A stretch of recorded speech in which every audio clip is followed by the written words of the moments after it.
Sunday. So சண்டேனாலே எல்லார் வீட்லேயும் பார்த்திங்கன்னா நான்வெஜ் தான் எடுப்பாங்க. சிக்கன், மட்டன், மீன், ஃபிஷ்ஷு, மீன், நண்டு, இறா, சம்திங் அவங்களுக்கு என்னென்ன பிடிக்குமோ அதுவே எடுத்து சமைப்பாங்க. ஸோ இன்னும் பார்த்திங்கன்னா எங்கள் வீட்லேயுமே வந்து நான்வெஜ் தான் எடுத்துருக்கோம். ஏன்னா Tuesday, Wednesday and Thursday, Friday and Saturday. So 5 நாளா ஆமாம் 5 நாள் பார்த்திங்கன்னா நான் நான்வெஜ்ஜை சாப்பிடல. ஸோ இன்றைக்கி நான்வெஜ் எடுத்து சாப்பிட்லாம்னு சொல்லிட்டு தான் சிக்கன் எடுத்துருக்கோம். ஸோ எங்கள் வீட்டில் எப்படி செய்வாங்கன்னு சொல்லிட்டு நான் இந்த வீடியோவில் உங்களுக்கு காட்டுறேன். ஓகேவா? மறக்காமல் நெக்ஸ்ட் வீடியோ வரணும், அடுத்தடுத்த வீடியோ வரணும்னா நம்ம சேனலை மறக்காமல் சப்ஸ்கிரைப் பண்ணிக்கோங்க. அப்புறம் லைக், ஷேர், பெல் பட்டன் அதையும் கிளிக் பண்ணிக்கோங்க. வாங்க வீடியோக்குள்ள போகலாம். இஞ்சி பூண்டு விழுது தேவையான அளவு, வெங்காயம், தக்காளி ஆல்ரெடி நான் அரிஞ்சு வச்சுட்டேன். ஸோ எவ்வளோ தேவையோ அந்த அளவுக்கு எடுத்து வச்சுக்கோங்க. அதுக்கப்புறம் பார்த்திங்கன்னா ஒரு அடுப்பில் பேன் எடுத்து வச்சுட்டு தேவையான அளவு எண்ணெய் ஊற்றிக்கணும். உங்களுக்கு எவ்வளோ தேவையோ, சில பேர் ரொம்பவும் ஆயில் சேர்த்துக்க மாட்டாங்க. ஸோ அதனால் உங்களுக்கு எவ்வளோ தேவையோ அந்த அளவுக்கு மட்டும் ஊற்றிக்கோங்க. ரொம்பவும் அதிகமாக சேர்த்துக்க வேண்டாம். அதுக்கப்புறம் பார்த்திங்கன்னா பட்டை, லவங்கம், கிராம்பு இதெல்லாமே ஆட் பண்ணிக்கணும். இதில் என்ன ஸ்பெஷல் அப்படிலாம் கிடையாது. ஆஸ் யூஷுவல் எல்லோரும் செய்கிற மாதிரி தான். எங்கள் வீட்டில் எப்படி செய்கிறோம் அப்படின்றத நான் இன்றைக்கி காமிச்சிருக்கேன். அதுக்கப்புறம் சோம்பு சேர்த்துக்கோங்க. சோம்பு நல்லா பொரிஞ்சு வந்ததுக்கப்புறமா வெங்காயம் ஆட் பண்ணிக்கோங்க.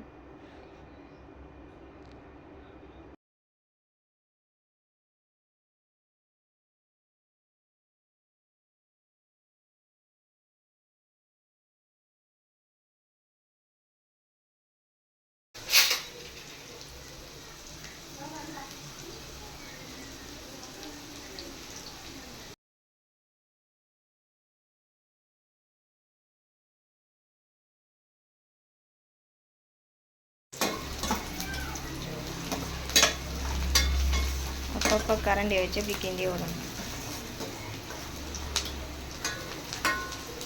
அப்படி தானே பண்ணுறேன். இப்போ இஞ்சி பூண்டு விழுது,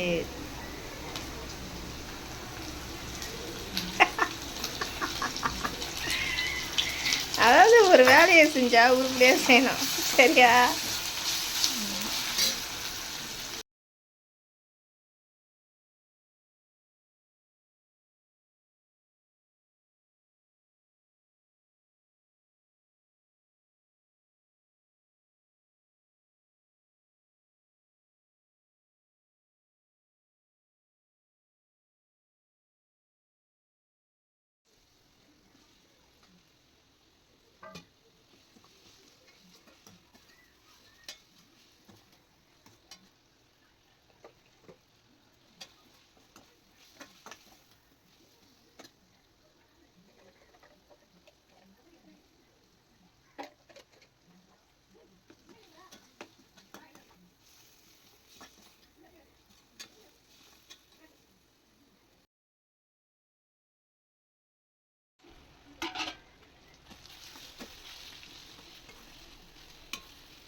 கறி எல்லாம் போட்டு நம்ம மசாலா எல்லாம் மஞ்சத்தூள், உப்பு, தேவையான அளவு உப்பு எல்லாமே ஆட் பண்ணி ஒரு கிளறி விட்டு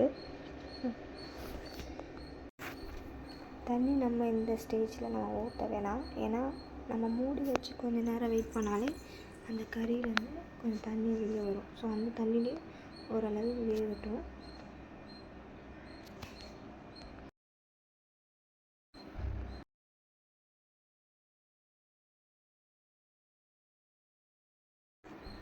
பார்த்திங்களா எவ்வளோ தண்ணி வெளியே வருதுன்னு. ஸோ இந்த ஸ்டேஜில் நமக்கு தேவையான அளவு மிளகாத்தூள் நம்ம போட்டுக்கலாம். ஒரு சில பேர் ரொம்ப காரமாக சாப்பிடுவாங்க, சில பேர் காரமே சாப்பிட மாட்டாங்க, ரொம்ப லைட்டாக சாப்பிடுவாங்க. நம்ம இது வந்து கொஞ்சம் தொக்கு மாதிரி ரொம்ப குழம்பாக இல்லாமல் கொஞ்சம் கிரேவாக பண்ணுறதுனால கொஞ்சம் அதிகமாகவே மிளகாத்தூள் போட்டுக்கணும். அப்போ தான் அது திக்னஸ் வந்து வரும். ஸோ அதனால் ஓரளவுக்கு எங்கள் வீட்டு மிளகாத்தூள் பார்த்திங்கன்னா இந்த வாட்டி ரொம்பவே காரமாகிடுச்சு. அதனால் நான் ரொம்ப கொஞ்சம் அதிகமாக போட்டாலே ரொம்ப காரமாக இருக்கும்.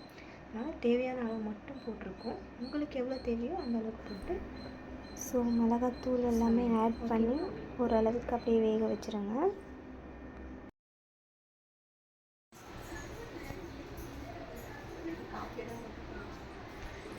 இதில் என்ன ஒரு கண்டிஷன்னா என்ன மாதிரி அப்பப்போ எப்படி திறந்து பார்க்கக்கூடாது, ஓகேவா? ஏன்னா நான் அப்போ கொஞ்சம் போய் எட்டி பார்த்துட்டு இருந்தேன் ரெடி வச்சேன்னு. இப்போ பார்த்தீங்கன்னா நல்லாவே கொஞ்சம் ஓரளவுக்கு கொதிச்சிருக்கு. உங்களுக்கு பார்த்தாலே தெரியும், ஸ்மெல்லும் செம்மையாக இருக்குங்க. எப்படா சாப்பிடுவேன் அப்படின்ற மாதிரி இருந்துச்சு.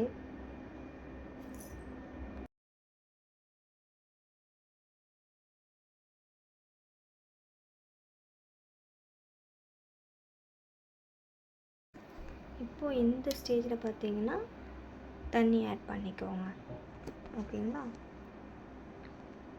ஒரு டம்ளர் நம்ம எடுத்துக்கிட்டால் போதும். இந்த இதுக்கு வந்து ஒரு டம்ளர் நாங்கள் ஆட் பண்ணிக்கிட்டோம். ஏன்னா குழம்பு வைக்கிற மாதிரினா நம்ம நிறைய ஆட் பண்ணுவோம். நம்ம குழம்பு வைக்கிறதில்ல, கொஞ்சம் திக்னஸாக கிரேவி மாதிரி தான் நாங்கள் பண்ணியிருந்தோம். ஸோ அதுக்கேற்ற மாதிரி தண்ணி ஊற்றிக்கிட்டோம், சரிங்களா? ஸோ குழம்பு பார்த்திங்கன்னா நல்லாவே கொதித்து வந்துட்டுருக்கு. பார்க்கும்போதே அப்படியே நாக்கு ஊற்றுங்க எனக்கு. உண்மையாக வீடியோ எடுக்கும் போதெல்லாம் சொல்லிவிடுவேன் எப்போ ரெடி ஆகும் அப்படின்ட்டு தான் இருந்தேன். ஸோ லைட்டாக டேஸ்ட் பண்ணுறதுக்காக எடுத்து பார்த்தேன். நல்லாவே வந்திருந்தது. இப்போ பார்த்திங்கன்னா ஓரளவுக்கு வெந்து லாஸ்ட் ஸ்டேஜுக்கு வந்தாச்சு. லைட்டாக முந்திரி எடுத்து சாப்பிட்டாங்க. ஆக்சுவலாக இதில் வந்து என்னென்னா முந்திரி ஆட் பண்ணணும், தேங்காய் வித் முந்திரி, ஓகேங்களா? முந்திரியும் தேங்காயையும் லைட்டாக மிக்சியில் அரைச்சி அதை வந்து இந்த குழம்புல வந்து நம்ம ஆட் பண்ணிக்கிறோம் லாஸ்ட்டாக, ஓகேங்களா? அப்போ தான் அந்த திக்னஸ் வந்து நல்லாயிருக்கும், டேஸ்ட்டும் செமையாக இருக்கும். கண்டிப்பாக தேங்காயோட முந்திரி ஆட் பண்ணி பாருங்கள், நல்லாவே இருக்கும். தேங்காய் அந்த இது ஆட் பண்ணதுக்கப்புறம் அந்த திக்னஸ் பார்த்திங்களா எப்படி இருக்குன்ட்டு? உண்மையாகவே சொல்கிறேங்க, நல்லாவே இருக்கும். இது பார்க்கும்போது உங்களுக்கு டெம்ட் ஆகுதோ இல்லையோ, எனக்கு ரொம்பவே டெம்ட் ஆகுது எப்படா சாப்பிடுவேன்ட்டு. ஸோ கொஞ்சம் நேரம் அந்த தேங்காய் ஊட்டினதுக்கப்புறம் கொஞ்சம் நேரம் மூடி போட்டால் போதும், ரொம்ப நேரம் கொதிக்க வைக்க வேண்டாம். லாஸ்ட்டாக இறக்கும்போது அந்த கொத்தமல்லி தழையை போட்டுட்டு நம்ம ஆஃப் பண்ணிடலாம். லைட்டாக அப்படி கிளறி விட்டிங்கன்னா இன்னுமே நல்லாயிருக்கும். அப்போ தான் அந்த கொத்தமல்லியோட தழையெல்லாம் வந்து இதுவாக இருக்கும். ஆக்சுவலாக என்னென்னா கொத்தமல்லி தழை வந்து எங்ககிட்ட கொஞ்சம் கம்மியாக தான் இருந்தது, அதனால் கொஞ்சமாக போட்டிருக்கோம். நீங்கள் அப்படி போடாதீங்க, ஓரளவுக்கு எக்ஸ்ட்ராவே ஒரு கைப்பிடி அளவு போட்டுக்கோங்க, ரொம்ப நல்லாயிருக்கும், சரிங்களா? பாருங்களேன் எப்படி கொதித்து வந்துட்டுருக்குன்னு. உண்மையாக சொல்கிறேங்க, இது சப்பாத்தி, இட்லி, தோசை, ரைஸுக்கு தான் நான் இப்போ சாப்பிட போகிறேன். அதை விட பார்த்திங்கன்னா நீங்கள் நைட் டைம்லலாம் செய்கிறீங்க அப்படின்னா இது மாதிரி ட்ரை பண்ணி பாருங்கள், உண்மையாகவே நல்லாவும் இருக்கும். எஸ், ஃபைனலி நம்ம செஞ்ச கிரேவி வந்து ரெடி ஆகிடுச்சு. இதை பார்க்கும்போதே எனக்கு எப்படா சாப்பிடுன்ற மாதிரி இருக்குது. இதை வந்து நீங்கள் இட்லி, தோசை எது கூட வேணால் சாப்பாடு எல்லாத்துலேயும் நீங்கள் வச்சு சாப்பிட்லாம், ரொம்பவே சூப்பராக இருக்கும். உண்மையாக சொல்கிறாங்க, உண்மையாகவே நல்லா இருந்தது. நான் வீடியோக்காக சொல்லலை, உண்மையாகவே டேஸ்ட்டு நல்லா இருந்தது. இதே மாதிரி உங்கள் வீட்லேயும் செஞ்சு பாருங்கள். இன்னும் வீடியோ நல்லா இருந்ததா? நெக்ஸ்ட் டைம் இதே மாதிரி நிறைய வீடியோ போடணும் அப்படின்னா நம்ம சேனலை மறக்காமல் சப்ஸ்கிரைப் பண்ணி வச்சுக்கோங்க. அப்புறம் உங்கள் ஃப்ரெண்ட்ஸ் அண்ட் ஃபேமிலிஸ் எல்லாருக்குமே ஷேர் பண்ணிவிடுங்க, சரிங்களா? கண்டிப்பாக அடுத்தடுத்த வீடியோவில் ஒரு நல்ல வீடியோவோடு உங்களை வந்து நான் சந்திக்கிறேன். அது வரைக்கும் உங்களோட விடைபெறுவது உங்கள் லக்ஷ்மி. பாய். அப்புறம் இந்த சண்டேவை நல்லா சாப்பிட்டு நல்லா தூங்கி ஒரு நல்ல மூவி பார்த்துட்டு நல்லா ரெஸ்ட் எடுத்துகிட்டு நாளைக்கு மண்டே, ஸோ இன்றைக்கி நல்லா ரெஸ்ட் எடுத்து தூங்கிட்டு நாளைக்கு ஃப்ரீயாக நல்லா ஜாலியாக போகணும், ஓகேவா? பாய்.